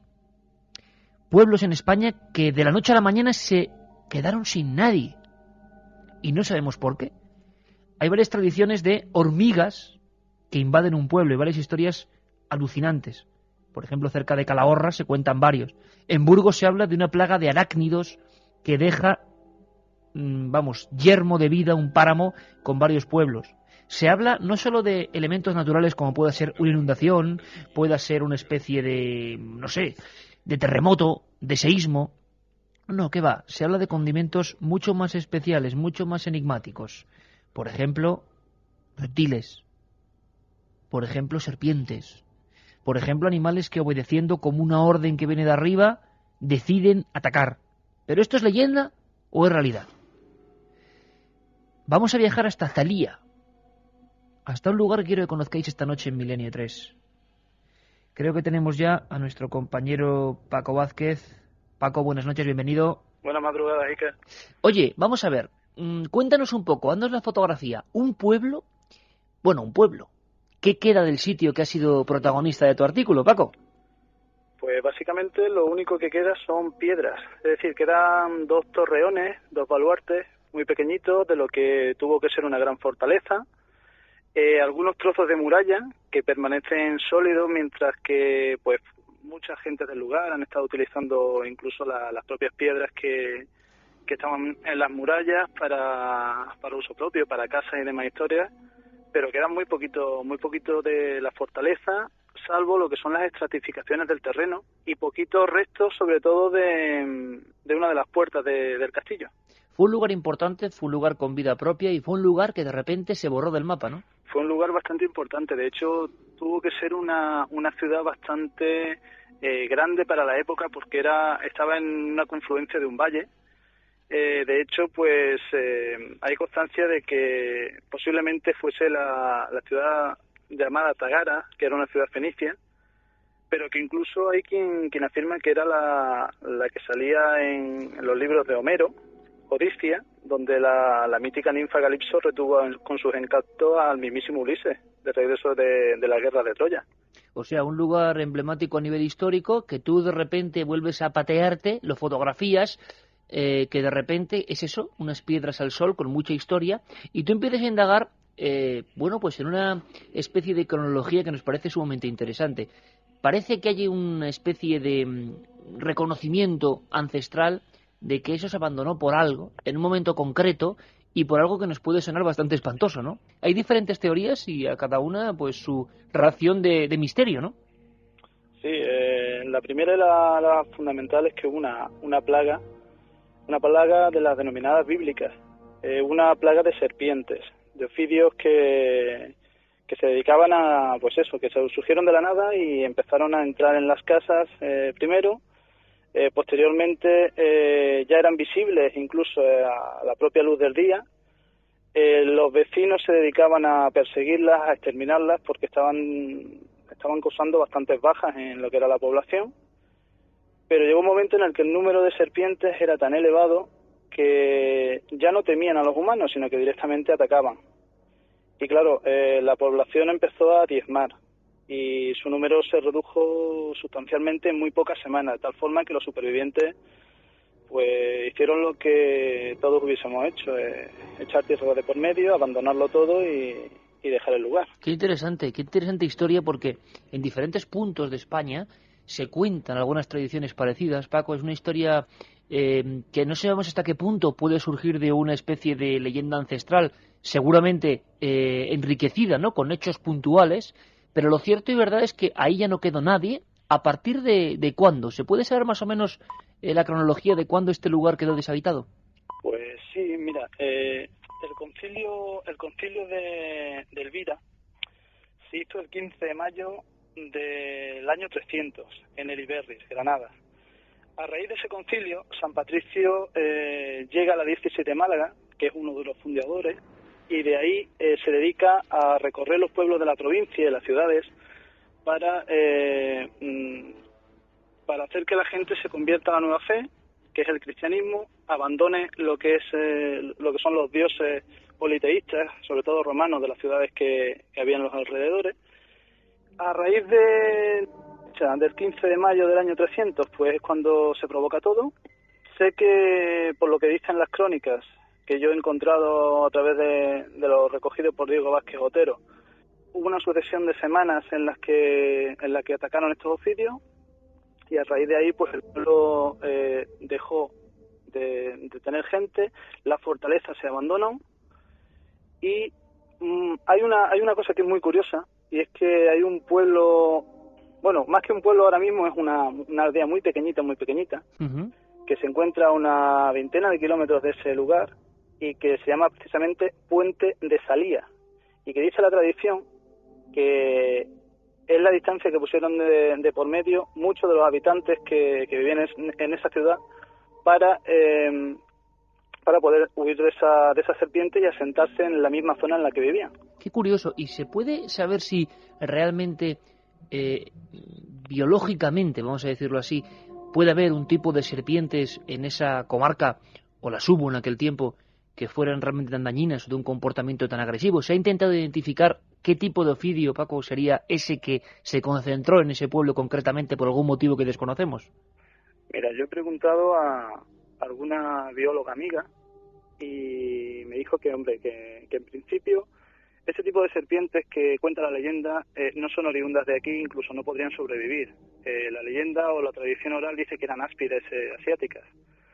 Pero sí me dijo una cosa que era muy, muy importante, y es que esas serpientes o bien podían haber sido introducidas, es decir, soltadas en la ciudad, con lo cual pues el número no sería muy elevado, pero el daño sí sería alto. Uh-huh. Ten en cuenta que las áspides asiáticas son serpientes muy finas y chiquititas. O sea, terrorismo biológico a la antigua usanza, vamos. Sí, podría haber sido así. O me dijo otra cosa que dijo, a ver, que es mucho más complicado de darse, porque resulta que se tienen que dar una serie de circunstancias muy específicas, pero que podría haber sido la caída de una plaga.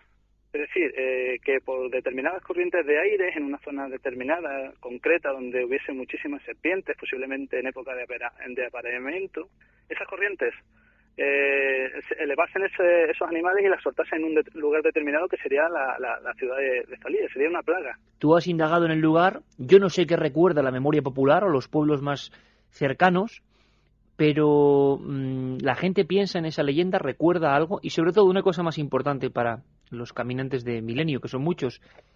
¿Tú sentiste algo especial, o uno que se lleva la faltriquera cuando está caminando entre esas piedras sabiendo lo que tú sabías al llegar allí?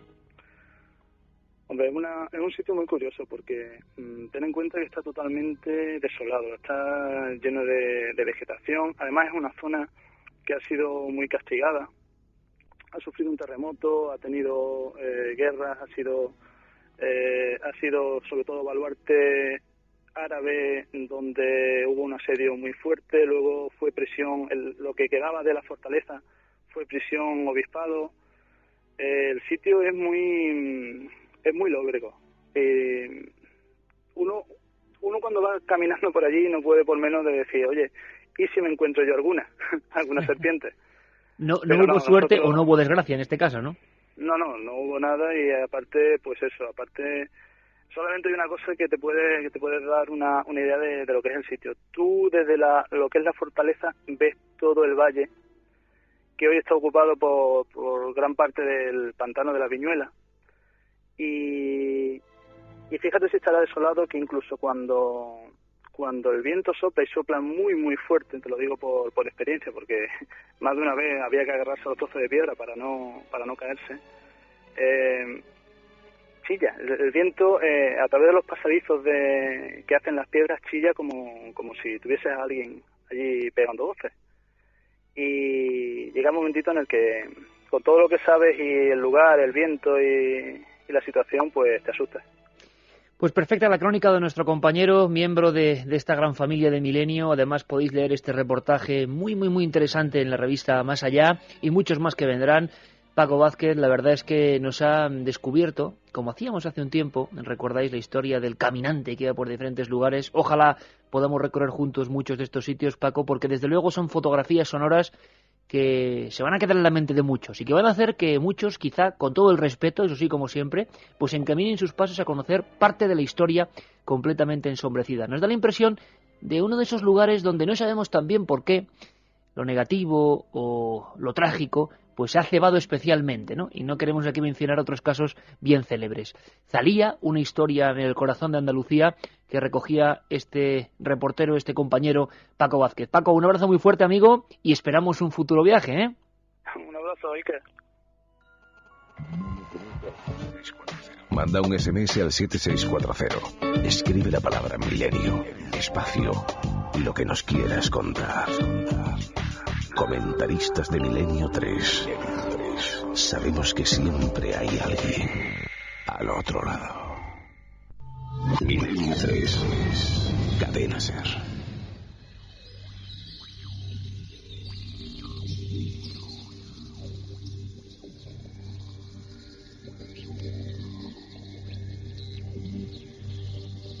Pues vamos a saber un poco más de este animalillo, de esta víbora, porque eso es una serpiente venenosa que está caracterizada por poseer un par de colmillos largos y huecos en la parte delantera de la mandíbula superior. Los colmillos Iker, cuando no los está utilizando, se pliegan hacia atrás contra el paladar y cuando ven que hay algo de peligro o quieren atacar, se ponen en posición y los clavan inyectando un veneno mortal que ataca a la sangre y a los tejidos. En España tenemos varias especies, una de ellas es la áspid, también está la víbora hocicuda y la víbora de Seoane. La víbora áspid es la más venenosa de las que viven en nuestro país.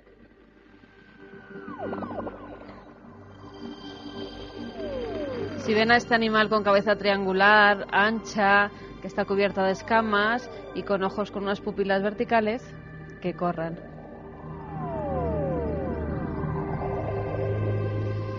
Y ahora vamos con algunos de los mensajes que ya nos llegaban a esta vía de contacto. El 7640, palabra clave milenio, espacio y vuestros mensajes. Jaime de Zamora, ¿sabéis que San Patricio es el patrón de Irlanda y que dicen que no hay serpientes porque él las expulsó de las islas?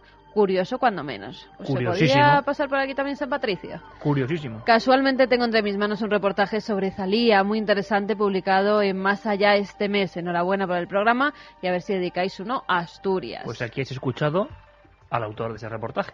Al Código Da Vinci hemos de agradecerle que haya erradicado prejuicios y abierto las mentes y que la gente vea que la masonería no es tan mala como creían. Salvador Sánchez nos escribía y nos decía que él tuvo una experiencia parecida a la que Santiago Vázquez ha comentado hoy.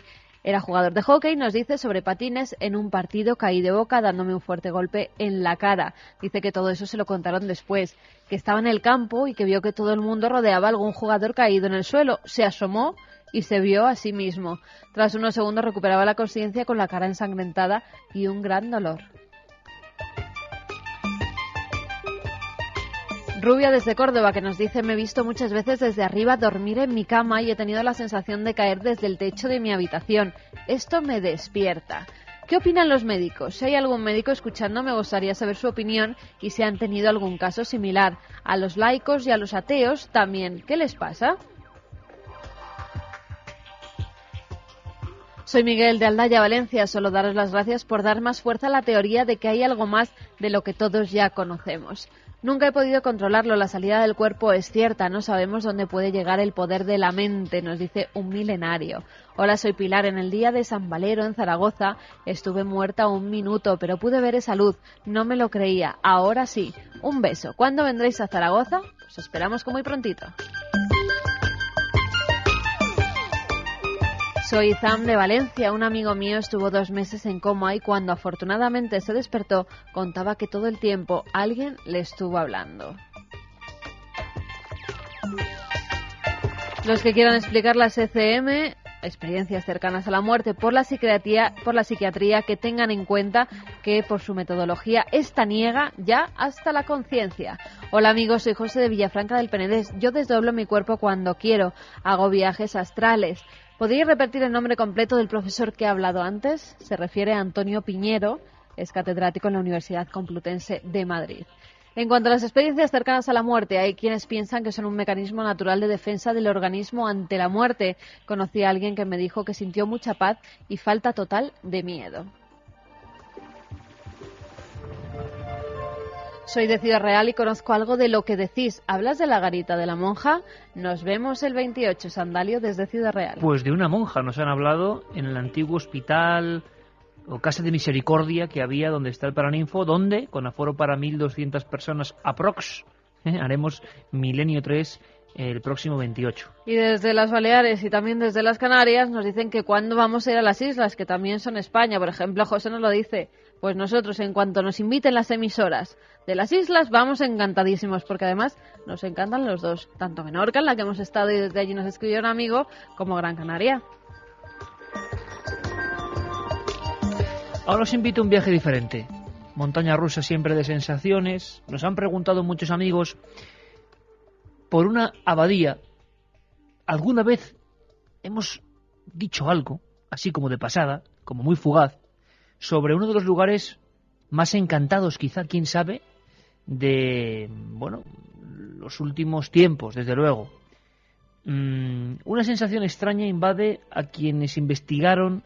Eso atestiguaron en sus escritos personas como Harry Price, Entre esos muros. Una historia muy extraña que queremos poner, en orden, porque se ha dicho mucho y se ha dejado de decir. El nombre pertenece ya a la historia pura y dura de los fenómenos extraños. ¿O habría que hablar directamente y sin tapujos de fantasmas? Vámonos con Carlos Cala a la abadía Borley.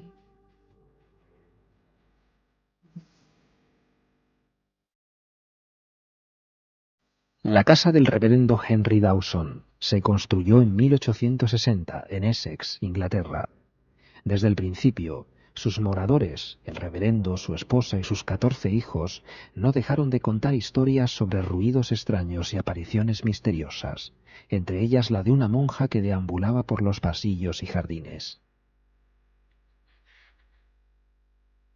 Tras la muerte del reverendo Dawson, fue su hijo quien continuó viviendo en la rectoría, pero los fenómenos extraños no desaparecieron, ni siquiera cuando llegaron los nuevos inquilinos, el reverendo Foster, su esposa y su hija. Ellos juraban y perjuraban que un fantasma había abofeteado a la mujer y la había echado de su cama.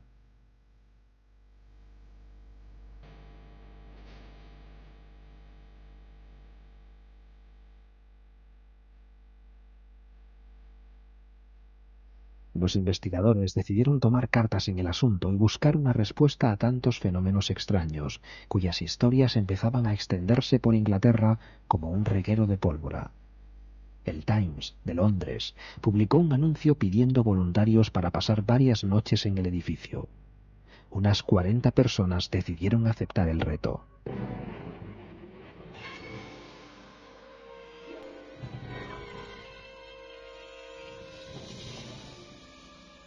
La mayoría fue testigo de momentos espeluznantes. De nuevo los ruidos, las luces misteriosas, las figuras extrañas.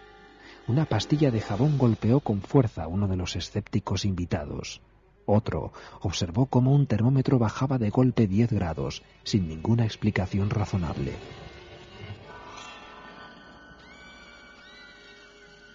En 1939, la rectoría de Borley sucumbió pasto de las llamas. Una excavación en el lugar permitió descubrir una tumba en la que solo había algunas medallas religiosas y el cráneo de una mujer. Una investigación posterior permitió completar el círculo. En el siglo XVIII, una monja francesa abandonó su convento y se fugó con su amante a Inglaterra. Una vez allí, el hombre la estranguló y la enterró bajo el suelo. La monja de Borley no descansó en paz antes de que se descubriera su tumba, pero después tampoco. Visitantes recientes del lugar en el que se alzó la abadía aseguran haber revivido los mismos episodios de ruidos extraños, luces misteriosas y bajada brusca de temperaturas. La historia continúa.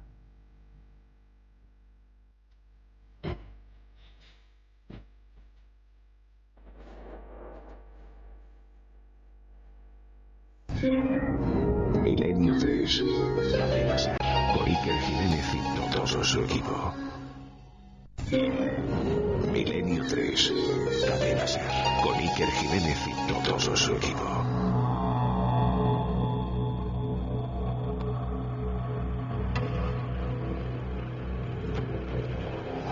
Ayer, en esa tertulia especial con periodistas de sucesos de toda la vida, 2 generaciones se vieron las caras aquí en el estudio principal de la cadena SER.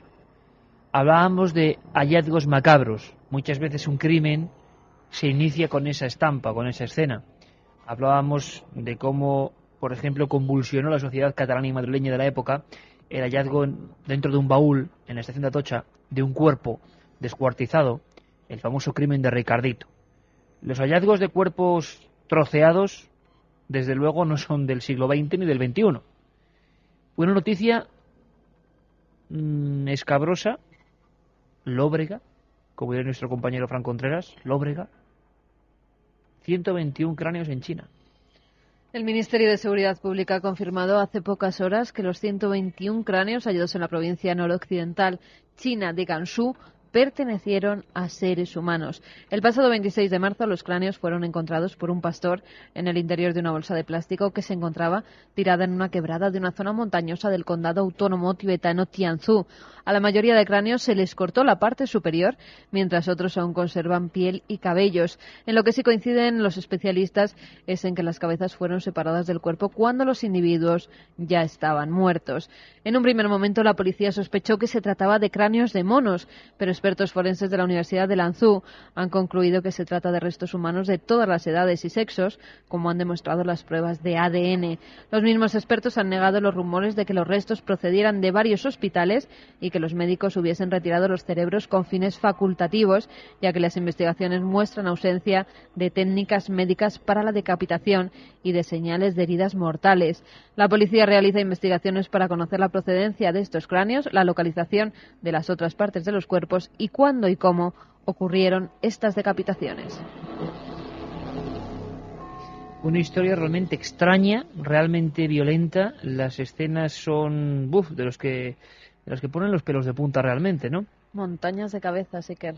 Es como las ha puesto la policía una encima de otra y las fotografías son impactantes. No vamos muy lejos de Japón, de China, mejor dicho. Vamos al país nipón, porque ha sido condenado a muerte, ni más ni menos, un personaje del que, sobre todo en los años 90, estuvimos obligados a hablar. Un ser tétrico, un individuo con cara de completo alucinado, que, caramba, quería matar, consiguió hacerlo con algunas personas, pero quería hacer una masacre sin precedentes. El líder de la verdad suprema. Y casi lo consigue. Además, el Tribunal Superior de Tokio ha rechazado esta semana la apelación que los abogados de Asahara, líder carismático de la secta La Verdad Suprema, sobre su supuesta incapacidad para afrontar un proceso judicial. Pues el Tribunal Superior ha dicho que es perfectamente capaz de afrontar ese nuevo juicio. En febrero de 2004, la Corte Provincial de Tokio condenó a Shoko Asahara a morir en la horca por su responsabilidad en 13 crímenes, entre los que figura el ataque con gas sarín en el metro de la capital japonesa en 1995, que acabó con la vida de 12 personas y causó unos 6.000 heridos. El juez de la Corte Provincial de Tokio ha señalado que el acusado creía ser un dios y que pretendió dar un golpe de Estado en nombre de una aparente salvación y para hacer ver a todo el mundo que sus enseñanzas catastrofistas eran ciertas. La secta, que era liderada por Asahara, aún sigue existiendo bajo el nombre de Alep, y los actuales responsables aseguran que sus enseñanzas se basan en el budismo y el yoga y que pretenden despejar el camino hacia la iluminación de sus miembros. Eso si antes no los mata, porque vamos, menudo individuo. Por fortuna podemos cambiar así en un segundo de lo peor y lo más abyecto de la humanidad, estos personajes suicidas, a otros exploradores auténticos, buscadores de verdad, que gracias a ellos pues hemos obtenido imágenes inolvidables, imágenes que forman parte de la reconstrucción del pasado. Hoy nuestro programa ha intentado acercarse a cosas como ese Evangelio perdido. De alguna forma, También hay algo perdido en mitad del desierto del Sáhara. Se llamó Capilla Sixtina. Hace miles de años alguien dibujó extraños seres y un modo de vida como crónica perdida de cuando aquello era un vergel y no un desierto, cuando había vegetación, animales y sobre todo extraños protagonistas que nunca nadie ha logrado identificar.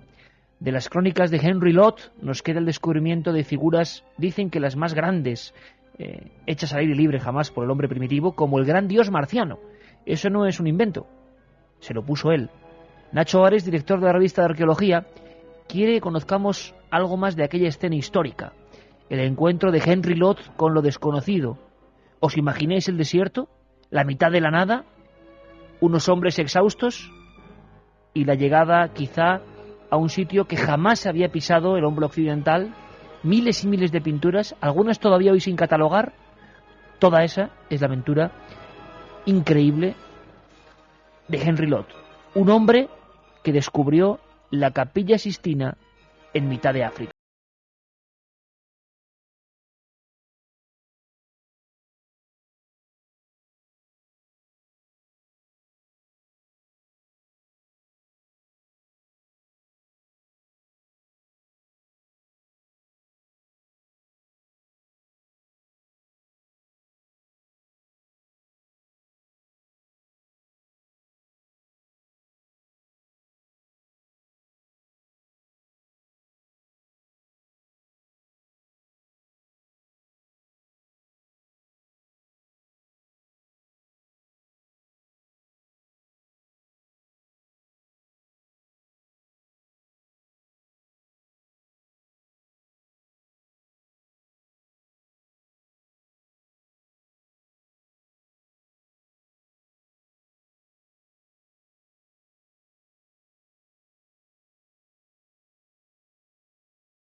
Su trabajo se conserva en la actualidad en el Museo del Hombre de París, en gran parte sin revisar ni publicar. El impresionante legado de este verdadero pionero de la arqueología, todavía hoy es el punto de partida ineludible de todos aquellos que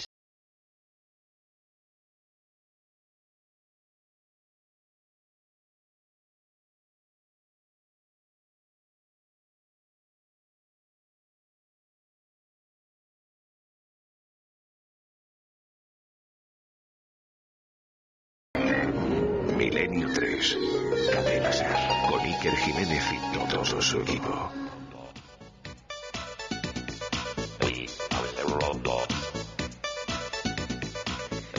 Hoy, como no está con nosotros don Alberto Granados, no puede hacer ese movimiento robótico terrorífico del autómata loco. ¿Tú por él? Sí, sí. Por cierto que maravillosa la pieza de Nacho Ares. Hablaba de que gran parte del material se calcó y no se pudo catalogar, sigue ahí, y pudimos ver ese material, ¿verdad, Carmen? Sí. En las dependencias secretas, vamos a llamarlo así, del Museo del Hombre de París. El doctor Pierre Colombel, compañero de Henry Lott en sus expediciones, nos enseñó. Esto lo publicábamos cuando trabajábamos en Enigmas, pues a finales del 98, ni más ni menos. Ya ha llovido, 8 años, más de 8 años, y allí nos desplegaron unos inmensos rollos de tela. Altísimos, eran como de 2 metros o más. Y había seres extrañísimos, figuras, y sobre todo una cosa que sorprendió mucho a Juanjo Benítez, a JJ Benítez, que le enviamos aquella información rápidamente, porque él andaba investigando sobre extrañas historias que tienen que ver con los bereberes, y es que no se sabía que en Tassili, en las pinturas de Tassili, había escritura. Bueno, pues Carmen y yo estuvimos ahí, fotografiamos esa escritura que por vez primera veía la luz en las dependencias del Museo del Hombre, más de 5.000 calcos de las pinturas de Tassili, y se lo enviamos a Juanjo, que siguió fenomenalmente estas investigaciones. Historias muy bonitas y que nos demuestran, como ocurría con el Evangelio de Judas, que ya no solo bajo el desierto, sino en rollos, en oscuras dependencias de ciertos museos, cuántas cosas siguen ocultas a los ojos del gran público.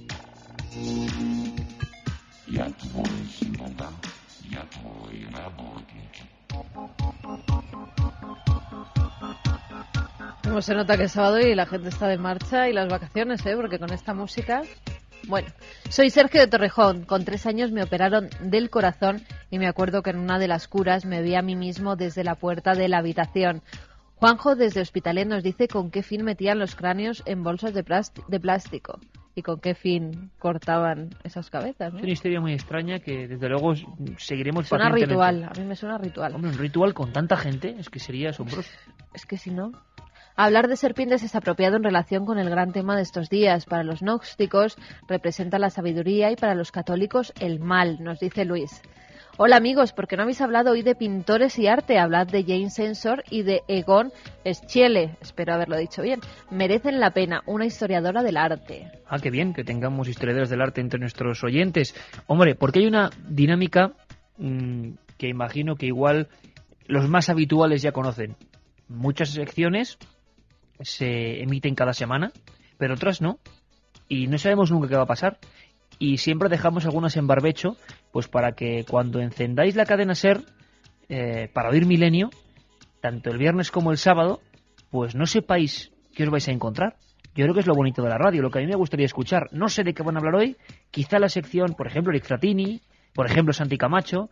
Eso, me gusta lo de dejar en barbecho algunas secciones que de repente vuelvan y nos sorprendan.